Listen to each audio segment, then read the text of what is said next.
والا ہے۔ نون، قلم کی اور جو کچھ لکھنے والے لکھتے ہیں اس کی قسم کہ اے پیغمبر صلی اللہ علیہ وآلہ وسلم، تم اپنے پروردگار کے فضل سے دیوانے نہیں ہو، اور بے شک تمہارے لیے بے انتہا اجر ہے، اور یقیناً تم اخلاق کے اعلی مرتبے پر ہو۔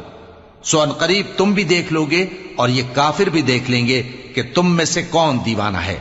تحقیق تمہارا پروردگار اس کو بھی خوب جانتا ہے جو اس کے رستے سے بھٹک گیا، اور ان کو بھی خوب جانتا ہے جو سیدھے رستے پر چل رہے ہیں۔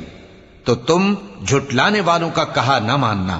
یہ لوگ چاہتے ہیں کہ تم نرمی اختیار کرو تو یہ بھی نرم ہو جائیں، اور کسی ایسے شخص کے کہے میں نہ آ جانا جو بہت قسمیں کھانے والا ہے، ذلیل ہے، شرارت سے اشارے کرنے والا، لگائی بجھائی کرنے والا، مال دینے میں بڑا بخیل، حد سے بڑھا ہوا بدکار، سخت خو اور اس کے علاوہ بدذات ہے۔